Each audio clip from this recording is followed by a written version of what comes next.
Gilas Pilipinas, buhay pa ang pag-asang makapasok sa 2024 Paris Olympics. So ito mga koys ang ating mainit na balita sa ngayon at itong pagsuri ni Coach Chot Reyes kay Manny Pangilinan sa naging performance ng Gilas Pilipinas sa katatapos lang na FIBA World Cup kung saan ay wala tayong naipanalo.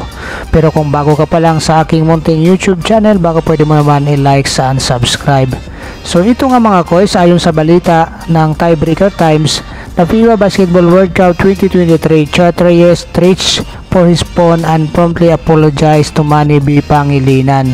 So nagsorry nga itong si Coach Chot Reyes sa naging performance ng Gilas Pilipinas kung saan naging winless tayo sa Group A. So ayon din sa balita, hindi nga sumagot sa text ni Chot Reyes itong si Manny Pangilinan. So dito nga mga koys, hindi naman natin masisisi pagkat medyo embarrass nga ang nangyari sa dito sa Pilipinas nang naging host tayo pero talo tayo sa dito sa FIBA World Cup. Ito pa ang pahabol na sagot ni Manny Pangilinan. I feel for Chot, I have no doubt that he tried his best, and I feel for the players, I have no doubt that they tried their best also. So ayon din yan sa Tiebreaker Times sa sinabi ni Manny Pangilinan patungkol dito sa naging performance ng Gilas Pilipinas.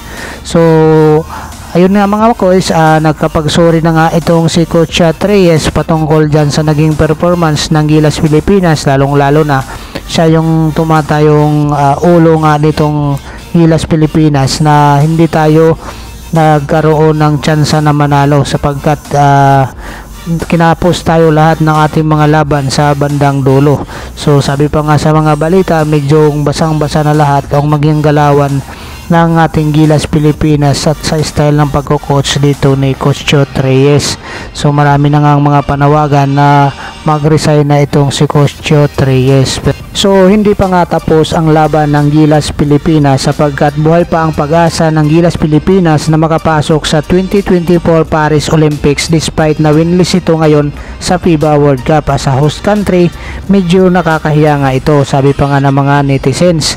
Pero hindi naman madali ang magiging pathways to Olympics aspiration para sa Gilas Pilipinas dahil sa kailangan makasurvive sa dalawang classification matches ang Gilas Pilipinas.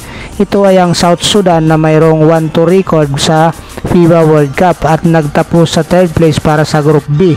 So sa August 31 magaganap ang laban ng South Sudan at Gilas Pilipinas para sa classification round para makapasok sa 2024 Paris Olympics.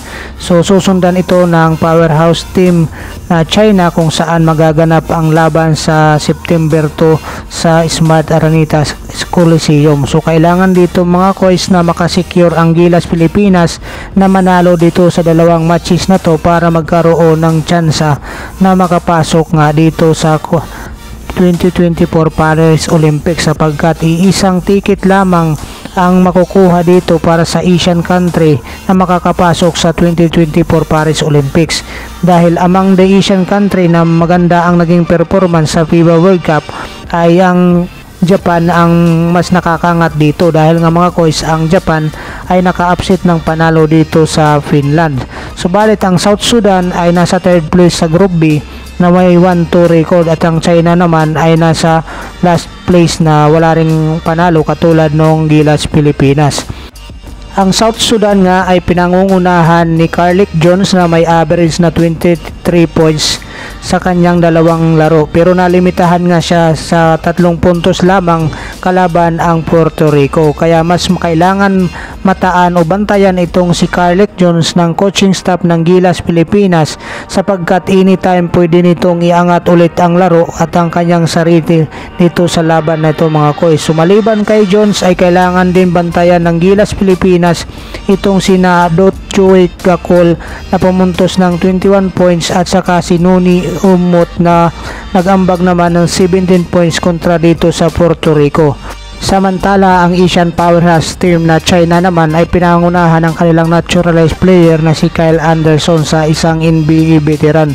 Ngunit hindi nga maganda ang naging laro nitong si Kyle Anderson pero kailangan pa rin ito bantayan ng Gilas Pilipinas sapagkat anytime ay pwede ito maging threat para sa Gilas Pilipinas. So ang China ay pinangunahan ni Xiao Chuqi may 16 points, si Xiao Chiwi may 14 points at saka si Shuki. So dito nga mga kois, kailangan nga natin maipanalo dito sa China ang ating laban para tayo makapasok sa qualifying rounds ng 2024 Paris Olympics. Konting trivia lang tayo mga kois. So last appearance ng Pilipinas noong 1972 Olympics sa Munich, Germany. 51 years ago pa mga kois, at nagtapos ang Pilipinas sa 13th place kung saan tinalo ang Senegal 72-68 at forfeited naman ang Egypt sa semifinals at tinalo ng Pilipinas ang Japan 80-73. Ang mga players ng Pilipinas that time ay sina Freddy Webb, Danny Florencio, Bogs Adornado,